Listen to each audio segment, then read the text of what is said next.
Well, it wasn't perfect. It wasn't even pretty. But in Jackson Arnold's return to Owen Field, the Sooners came through in crunch time and got it done on both sides of the ball. A 24-17 victory here tonight at Gaylord Family Oklahoma Memorial Stadium. Oklahoma turns away Auburn, defeats the Tigers for the second straight year, and records a school record 10 sacks of Jackson Arnold in this football game. Yeah. And Brandon, that's kind of the only place to start. Oklahoma's defensive line was absolutely dominant. Yes, and the wild part about the whole deal is R. Mason Thomas didn't even play the first half. It was In which the Sooners had 7 of the 10. they had seven. It was the also people want to call it the also rans on the defensive line, not named R. Mason Thomas, that were getting the job done. And that was a big question going into this game. Like, how are they going to get that pass rush right without R. Mason, without people having to double team the closer? And they still did it. You had David Stone, Jaden Jackson, Marvin Jones Jr., PJ Adebawara was getting back there. Taylor Wine opened up the game with and kind of set the tone for the rest of the game with the sack in the first possession of the game for Auburn. So it was from that point on, it kind of felt like this was going to be a defensive stalwart kind of game after Oklahoma and Auburn both got the ball and neither one of them could really get any traction. And that's the way that game ended up. Can we talk about the penalties real quickly? The game slowed to a crawl at a certain point, and in no small part due to penalties. The officials were quite flag happy, didn't really favor one side or the other. Oh.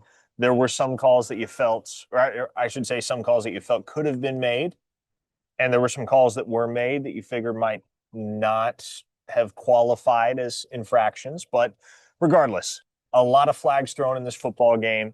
It Correct. took forever to get the first half in the books. It was almost a 2-hour first half. It was. At the break, it was 10-10. The Sooners came up with 2 consecutive field goals in the second half to take a 16-10 lead into the fourth quarter.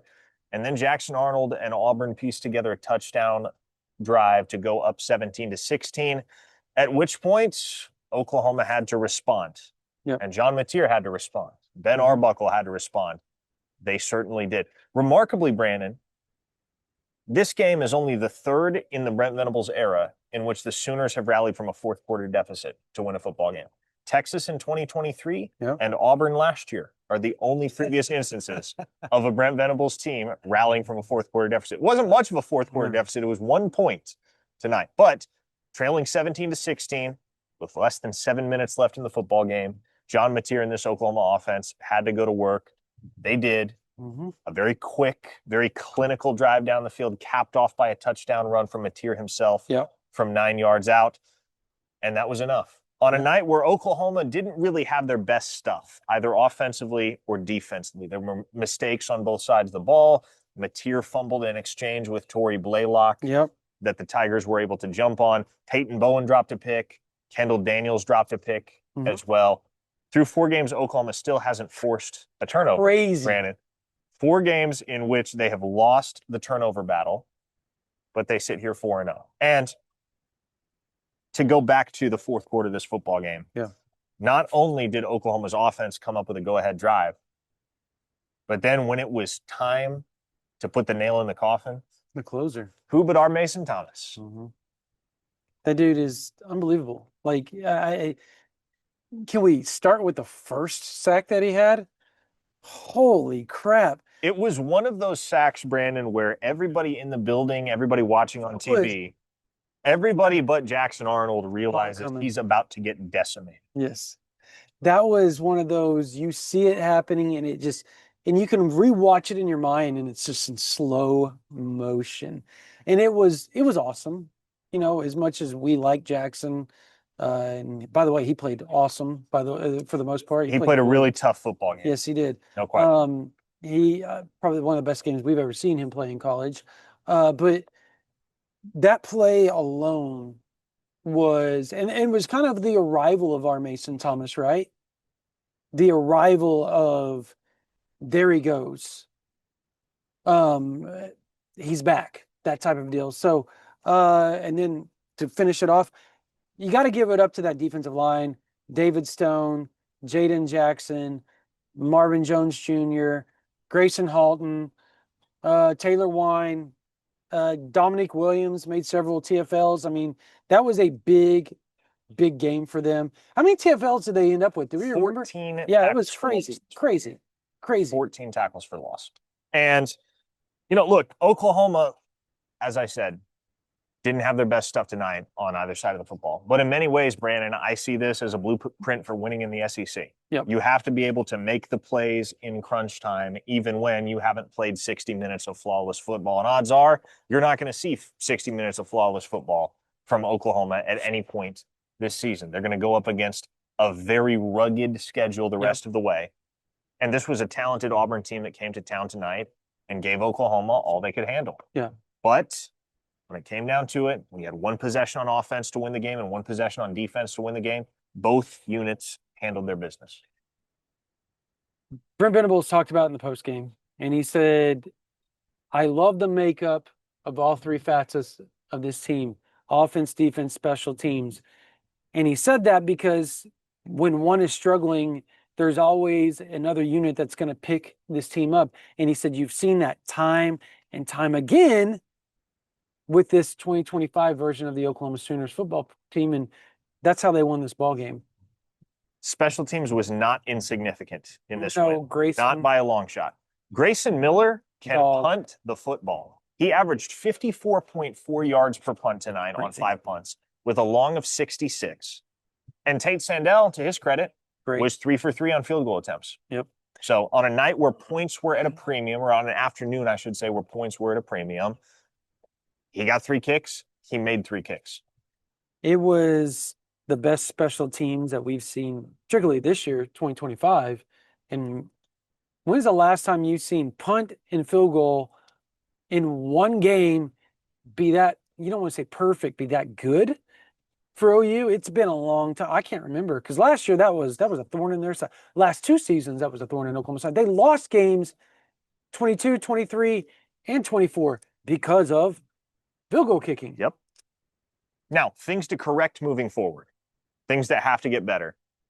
Cortland Guillory's going to bounce back. Brent Venables and the staff have all the confidence in the world in Cortland Guillory, and he's the type of guy that brings an attitude such that he's not going to let himself get dragged down by what was an ignominious performance today. He got baptized by Cam Coleman. There's no way around it. That was his welcome to the SEC moment today for Cortland Guillory. True freshman, comes out hot, comes out of the gate, has 3 strong performances to start the year, breaks into the starting lineup. Then you got to go up against a former 5-star receiver in Cam Coleman, a guy that's going to be a high-round NFL draft pick as soon as, not this next spring, but the following one. And yeah, Cam Coleman went to work on Cortland Guillory. So some lessons you have to learn the hard way, some lessons you have to learn experientially. I think Cortland Guillory learned a lot. Offensively for Oklahoma, the passing game was great. John Mateer completed 16 of his last 17 balls. Isaiah in the first half, though. It was. There were some ups and downs 8 in the of first 16 half, wasn't great. but it came alive in the second half. Isaiah Satania recorded 129 receiving yards. Almost got to that 100-yard threshold last week. He did get to it this week. Jaron Kanek, 4 more catches for 62 yards. Mr. Reliable, 307 receiving yards on the season now. Jeez. Again, he is on pace for a 1,000-yard campaign here, folks. The run game was virtually non-existent, and that's going to have to get corrected. Oklahoma's leading rusher, once again, was John Mateer. Their leading rusher among running backs. In fact, their only running back to record positive rushing yards was Torrey Blaylock, who had 11 carries for 13 yards. Rough. That's got to get better. Yeah. It was. I asked Ben Arbuckle about it, and he said, look, it was frustrating. They expected it to be a struggle versus that front 7. Now, obviously, that's not the way that, to that extent, they didn't want to struggle. But he said that the passing game picked it up, that the defense allowing them to make the struggles that they had and allowing them to recover in the fourth quarter was a big part of that. But at the end of the day, Torrey Blaylock's got to be one of those guys that gets in a rhythm for Oklahoma if they want to win more ball games than they have, obviously, this year against Texas, Tennessee, Alabama, LSU. one of those running backs is going to have to get in a rhythm before the season ends. This reminds me again a lot of I'm going to go back to 2017 because before the Texas game in 2017, nobody was running the ball well, and then all of a sudden, boom, there he goes. So there's got to be some hope that happens. Bye week coming up at a critical point. BD kind of slipped the tongue a little bit, saying they're going to get some guys back. And then he said, well. And they will. As long as they don't have any setbacks, but they're coming back. They will get some guys Yes. back. Eli Bowen and Giovanni Gibson, namely, will be active. At least that is the plan That's now big. for the Kent State game. I don't know if it's too terribly shocking at this point, but it is reality. Jaden Knott did not play a snap in this football game. And our man Brody said he looked pretty disingenuous on the sideline. Did you notice that as well? He didn't look like a guy that was super into it.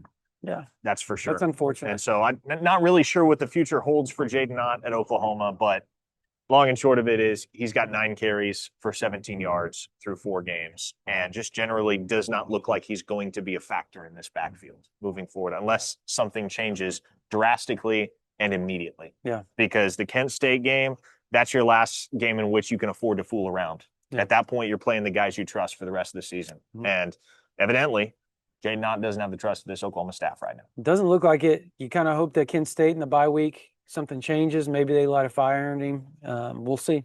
And that's something we're going to be following over the next 2 weeks for sure. I mean, that's going to be a story over the next few weeks. And obviously the return of Giovanni Gibson, Eli Bowen.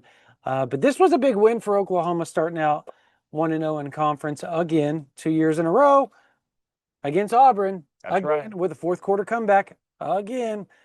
Tough blows if you're Auburn playing Oklahoma. And look, folks, I don't think anybody's going to try to sell you a bill of goods on this football game. It was far from perfect. It's not. It was ugly at times for Oklahoma. But they fought all the way to the final horn. They got it done. They made the plays that were there to be made in crucial moments, whereas their opponents did not. And as such, they are now 1-0 in the SEC, 4-0 on the season, and have 2 ranked wins to their credit. That is a wrap from Owen Field. We're going to enjoy the bye week. I think we will. We're excited to be back here 2 weeks from now when the Sooners host Kent State in their final tune-up before the Red River Showdown. Until then, folks, signing off from Owen Field. For Brandon Drum, I am Parker Thune. Subscribe to OUinsider.com. We'll see you soon.